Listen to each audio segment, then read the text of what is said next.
fazem de mim um instrumento da vossa paz. Onde haja ódio, consenti que eu semei amor. Perdão, onde haja injúria. Fé, onde haja dúvida. Verdade, onde haja mentira. Esperança, onde haja desespero. Luz, onde haja treva. União, onde haja discórdia.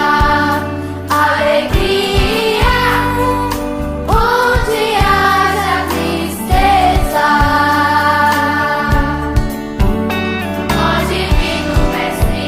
Ó Divino Mestre, permite que eu não procure tanto ser consolado quanto consolar,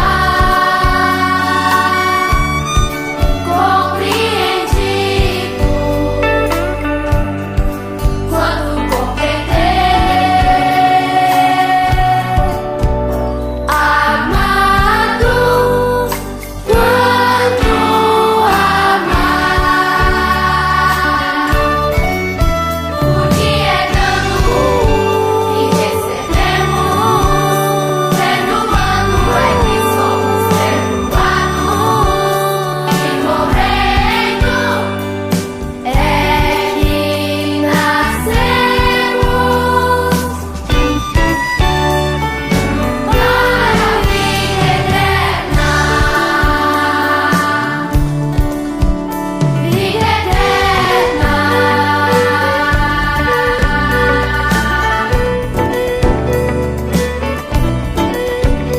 Vida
E eu convido a todos, os olhos, se assim o desejarem, vamos nos ligando sempre ao nosso amado Mestre Jesus. Ele que é a razão de estarmos aqui. Agradecendo aos amigos espirituais, aos diretores e dirigentes encarregados do trabalho desta noite. Amigos incansáveis que tanto nos auxiliam em nosso dia a dia. E agradecemos sempre a nossa Mãe Santíssima, protetora dos lares, protetora das famílias. Pedimos que abençoe os nossos lares, nossos entes queridos, em paz, harmonia e serenidade. E agradecemos a Deus, Deus Pai eterno, fonte de todo amor, bondade e misericórdia. Dai força e luz em nossos caminhos, paz, harmonia no cumprimento da nossa missão. Pai amado, envia-nos vossos missionários de luz, para que nos auxiliem e nos amparem na caminhada, para que não desanimemos, para que não nos revoltemos contra as provas que colocastes em nosso caminho para o nosso aprimoramento espiritual. Vós que tudo sabes, sabeis que somos espíritos perfectíveis, carentes de aprendizado, carentes de aprimoramento.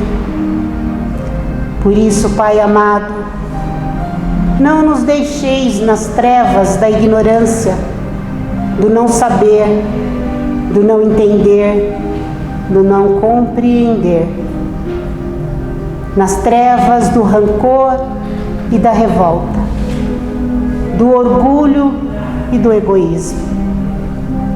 Dá-nos, Pai querido, um coração bom e puro, um coração caridoso, amigo, fraterno, e que de nossos lábios só saiam palavras de consolo, esperança e alegria, e sobretudo sejamos pacientes com todos aqueles que de nós se acercarem. Que seja feita, Pai querido, a Tua vontade, em todo tempo, em todo lugar, em toda eternidade, porque trabalhamos sempre em Teu nome. Trabalhamos em nome de Jesus, que reconhecemos como nosso Mestre e Senhor. Trabalhamos sempre nas bênçãos e na proteção de Maria e as suas legiões guerreiras da luz, que fazem a defesa de todo este ambiente. Que assim seja. Boa noite a todos. A questão 798 do Livro dos Espíritos, ela é muito interessante, porque nós temos que interpretar exatamente o que está escrito. Nós não podemos levar ao pé da letra, porque nós já passamos dessa fase de levar as coisas ao pé da letra. Então é hora de a gente ler, entender qual que é o significado, qual que é a essência, qual que é a mensagem que está por trás da palavra. Significa que a palavra está errada? Não, claro que não. É os nossos olhos que estão habituados a enxergar aquilo sobre um único prisma. Então a pergunta do Livro dos Espíritos desta noite, 798, o Espiritismo tornar-se-á uma crença popular ou ficará circunscrito a algumas pessoas? E a resposta: certamente ele se tornará uma crença popular e marcará uma nova era na história da humanidade. Quando nós pensamos em crença, nós associamos isso a uma religião, a um rótulo, a uma estampa. É assim que nós pensamos, porque por milênios nós de alguma forma nos habituamos a pensar dessa forma. Então eu tenho um rótulo, eu tenho uma estampa, onde eu falo que eu sou assim, eu sou daquele jeito. Então nessa questão, se tornará uma crença, significa, será mais uma religião como tantas outras que tem por aí? São milhões de religiões, só partindo do cristianismo, que significa 1/3 das religiões do mundo, 2/3 não são cristãs. Então só partindo da mesma raiz, hoje são mais de 2.000 denominações diferentes. Mas será 2001? Será que foi isso que eles quiseram dizer? Não, evidentemente que não. Então, quando se fala se o Espiritismo tornar-se-á uma crença popular, vamos sair um pouco do rótulo, vamos sair um pouco da estampa, vamos entender na onde se estrutura a doutrina espírita, que não traz nada de novo. Novo é os nossos olhos, que estão enxergando as mesmas coisas agora, por um outro prisma, pelo prisma da filosofia, da ciência e da religião. Então a doutrina espírita não nos traz nada de novo. Traz as mesmas lições, os mesmos ensinamentos, porém nós agora, um pouco mais evoluídos, com a sustentação da filosofia, da ciência, que nós passamos a enxergar tudo isso de uma outra forma. Existem 7 princípios espirituais universais. Quer dizer, ninguém são detentores desses princípios universais. Eles são universais. Só que a diferença é que a doutrina espírita, dentro da nossa realidade, estuda cada um deles. Mas não foi ela que criou esses princípios universais. Esses princípios universais existem muito antes do planeta Terra, mas muito antes de qualquer religião. O que acontece é que a doutrina espírita, alicerçada na filosofia e na ciência principalmente, vai conseguir nos explicar cada um desses princípios de tal forma que a gente possa entender. Por exemplo, primeiro princípio, Deus. Esse é o primeiro princípio. Não daquele Deus antropomórfico na forma humana, que tinha todos os sentimentos humanos, que nós adorávamos daquela forma, que nós o fizemos à nossa imagem e semelhança. Então nós construímos um Deus à nossa imagem e semelhança. A doutrina espírita fala, não é esse Deus. Esse Deus são os deuses das crenças, são os deuses das religiões, que serviu por uma época, por um momento, por uma necessidade, mas esse Deus nunca foi dessa forma. Só que não tinha como vocês entenderem de um outro jeito. Então o primeiro princípio que a doutrina espírita trabalha é exatamente a existência de um Criador, inteligência suprema. Então é um conceito bem diferente. O segundo é a questão da imortalidade. Então não foi a doutrina espírita que inventou a imortalidade. A imortalidade é algo universal. Então o segundo princípio é exatamente a imortalidade. O terceiro, que nós chamamos aqui de reencarnação. Mas a reencarnação não foi criada ou inventada pela doutrina espírita. Nós vamos ver lá no Egito já se falava sobre isso, não com o nome reencarnação, claro. Naquela época se falava em metempsicose. Os gregos, antes de Cristo, falavam em palingenesia. Depois veio a palavra ressurreição. Depois veio a palavra reencarnação, que significa o quê? O retorno. Metempsicose, palingenesia, ressurreição e reencarnação significa essencialmente o quê? O retorno. Então veja, então não foi a doutrina espírita que inventou o retorno. Isso é uma lei universal. Então a primeira é Deus, segunda imortalidade, terceiro reencarnação, quarta livre-arbítrio, o poder que nós temos de escolher. E à medida que nós vamos evoluindo, nós vamos ampliando esse horizonte de escolha, entendendo as consequências, e as nossas escolhas vão sendo pautadas no nosso coeficiente de maturidade. Lei de causa e efeito, não ação e reação, mas lei de causa e efeito. O que nós chamamos aqui de mediunidade, mas essa percepção extrasensorial que sempre existiu. Pluralidade dos mundos habitados, a vida em todo o universo. Veja, esses princípios são princípios universais. A diferença é que a doutrina espírita explica cada um deles. Cada um deles. Então a doutrina espírita vai se tornar mais uma crença com um rótulo? Não. Tem esse objetivo? Não. Tem essa proposta? Não. Então qual é a proposta da doutrina espírita? Transformar o humano em ser humano. Transformar as pessoas em pessoas de bem, dar subsídios para que elas possam, de acordo com a sua fé, de acordo com a sua religião, ou de acordo com a sua descrença nas religiões, que também é um direito, mas que elas se tornem pessoas melhores. Então o objetivo da doutrina espírita não é transformar as pessoas em espíritas, mais um rótulo, mais uma religião, mais uma crença. O mundo já está cheio disso. Simplesmente está cheio, não cabe mais religiões no mundo. Já tem religiões para todos os gostos, para todos os bolsos, para todas as crenças. Então o mundo hoje não precisa mais de religião. Como Emmanuel coloca no livro Nosso Lar, no prefácio, 1943. Ele fala assim: precisamos de espiritismo e espiritualismo. Olha, espiritismo é o que estava chegando, ok? Espiritualismo são as religiões, mas precisamos muito mais de espiritualidade. Então veja, o que o mundo precisa de hoje?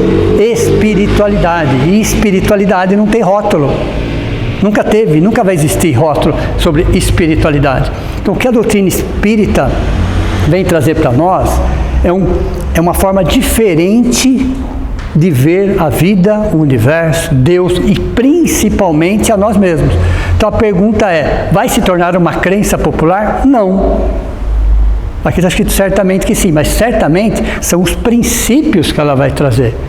Olha que interessante, há uns 10 anos atrás, fizeram uma pesquisa e o Brasil continua ainda em primeiro lugar sendo um país católico, ok?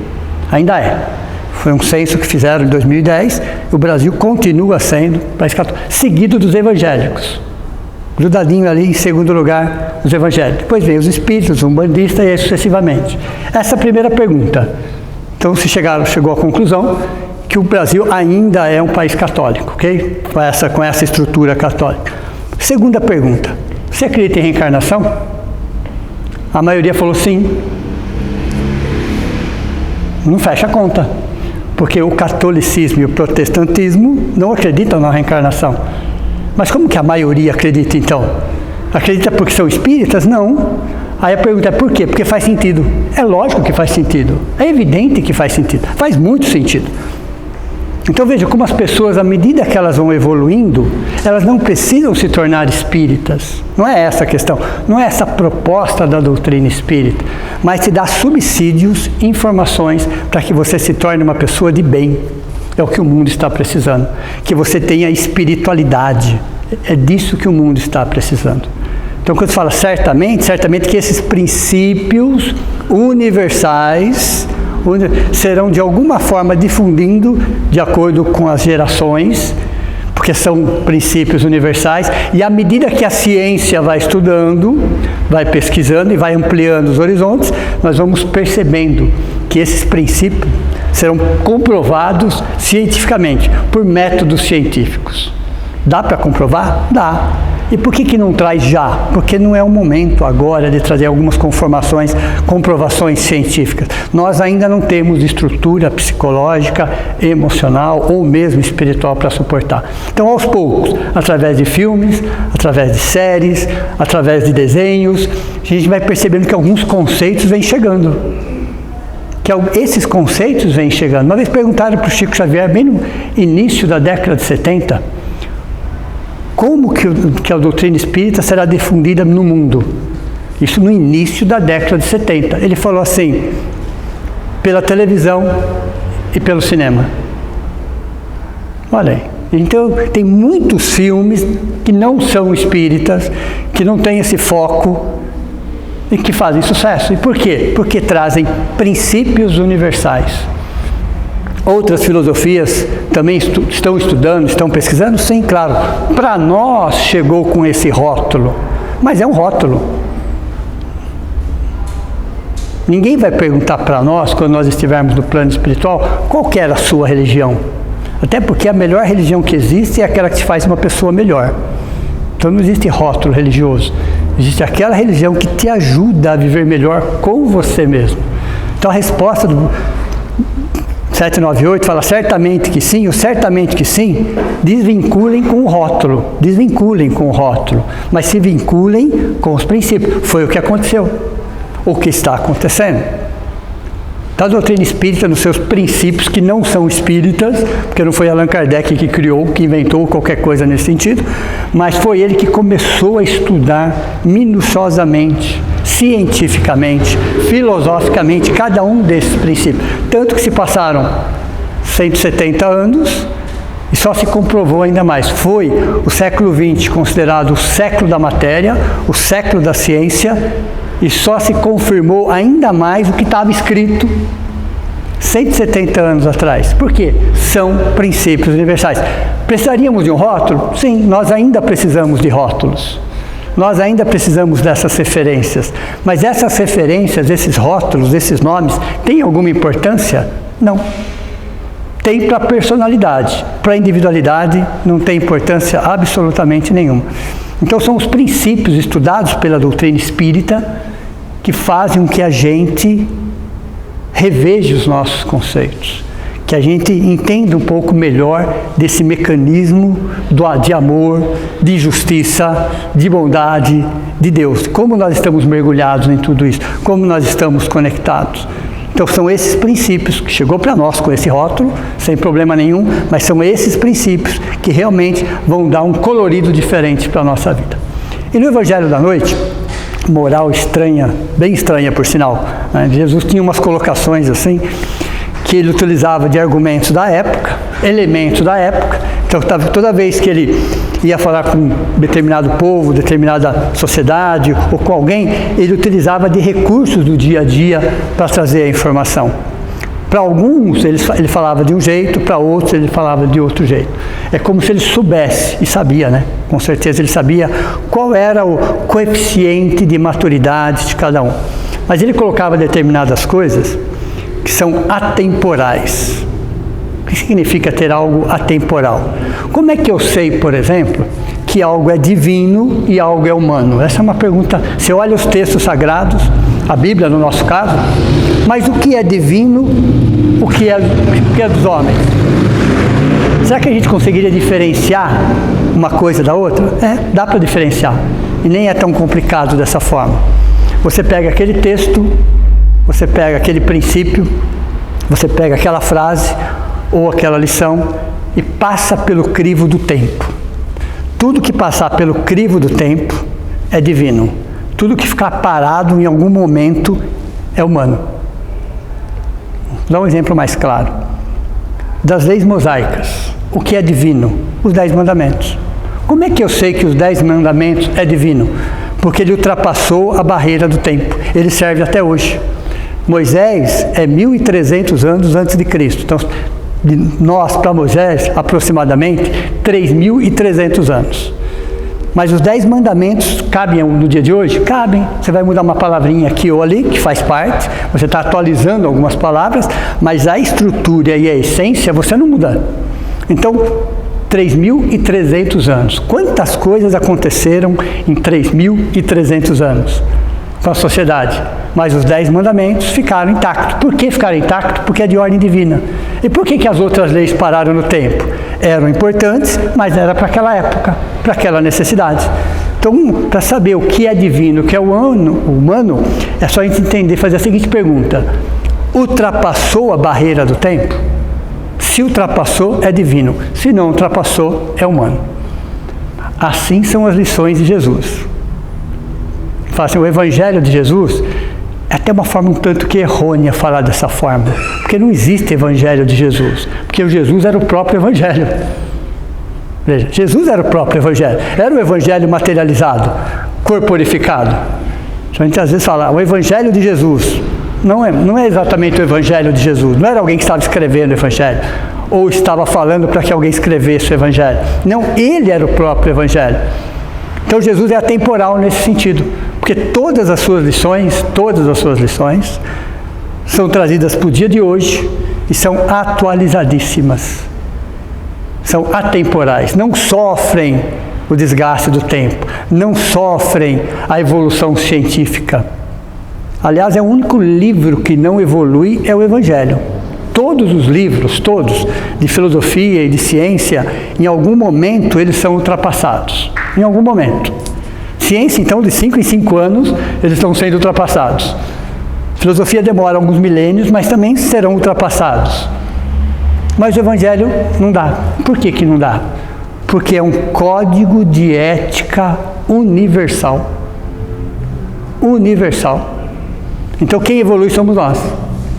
Então são as mesmas lições de 2.000 anos atrás, estudadas hoje, daqui 1.000 anos, daqui 5.000 anos, daqui 10.000 anos, são as mesmas lições, são as mesmas parábolas, são os mesmos ensinamentos. Porém, o que mudou? Foi o nosso jeito de olhar aquilo, foi a nossa interpretação. Então, à medida que nós vamos evoluindo, nós vamos olhando as mesmas lições, as mesmas parábolas, os mesmos ensinamentos, com outros olhos. É um processo lento e gradativo. Então, quando eu olho isso aqui, hoje, moral estranha, por que estranha? Porque soa estranho mesmo. Eu não vim trazer a paz, mas vim trazer a espada. Um ser extremamente pacífico. Ele era o próprio Evangelho, era o próprio amor, era a própria doçura, era a própria bondade. E traz uma frase dessa, como outras frases. Hoje nós vamos falar um pouquinho sobre essa frase.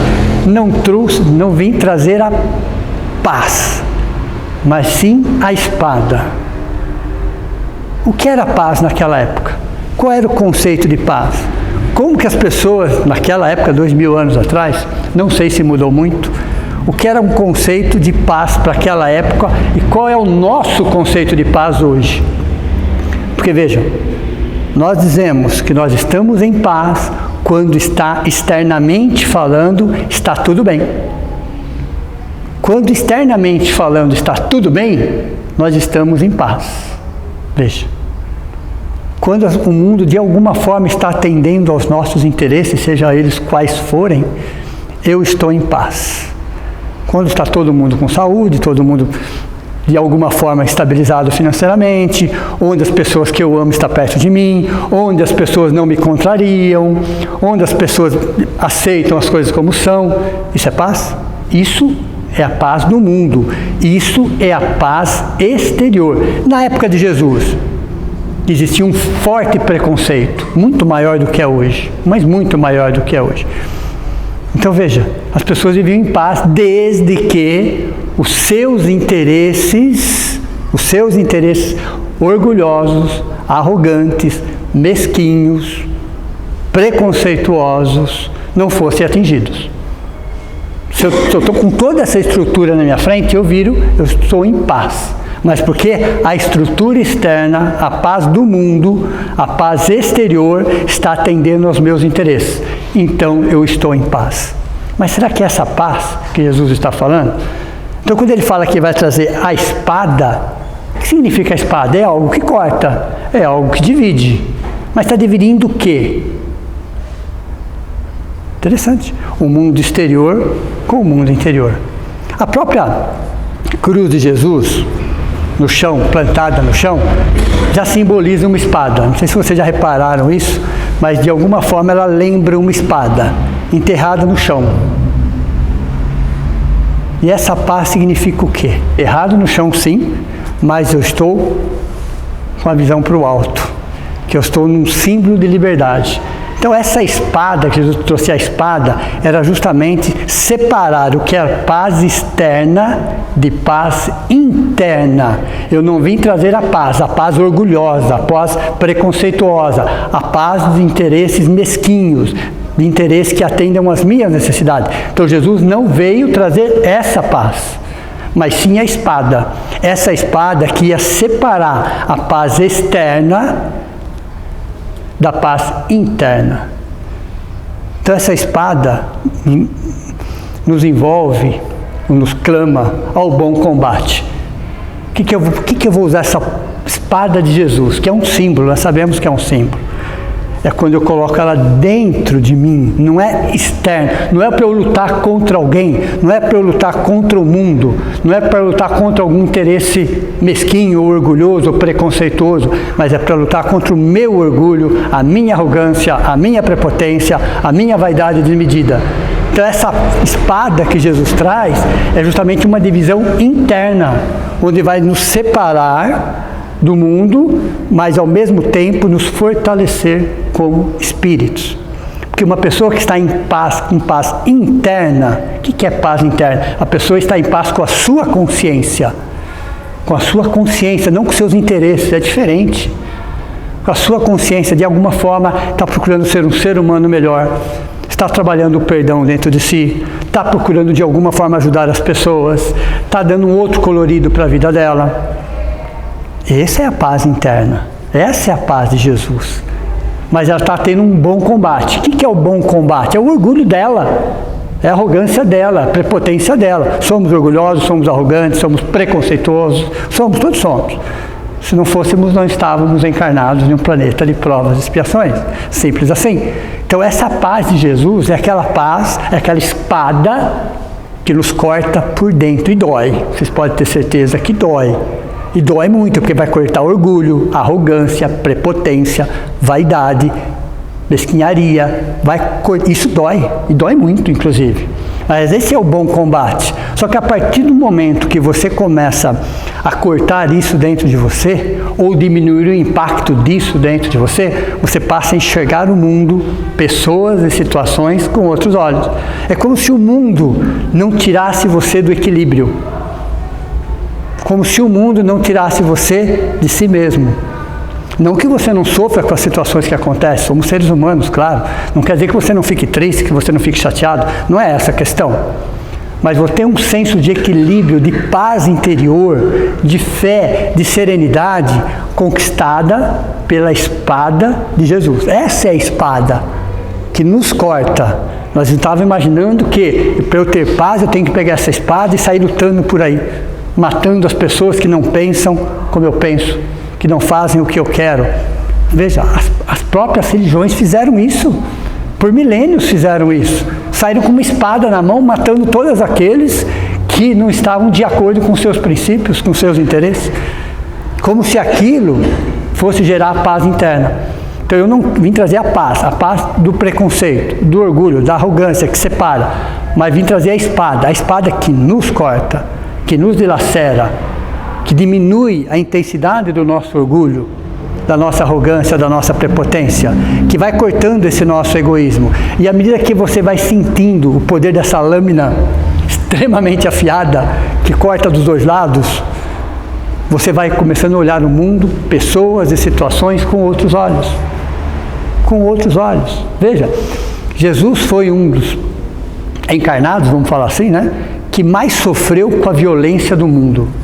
O que ele passou de violência, de agressão, de humilhação, mas nada o tirava do sério. Nada o tirava do equilíbrio.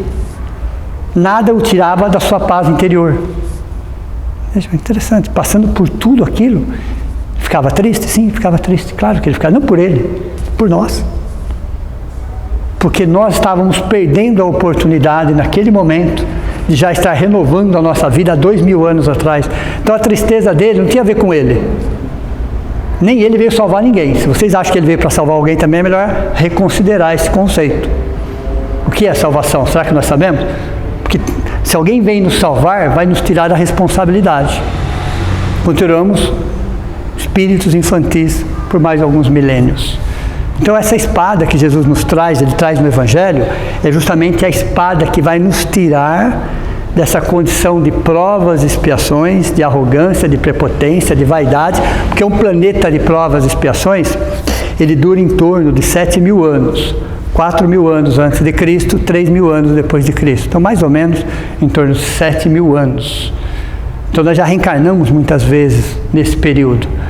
Nós, em nome de Deus, já fizemos atrocidades. Nós já conquistamos a paz do mundo. Do mundo. Na base da violência, da agressão.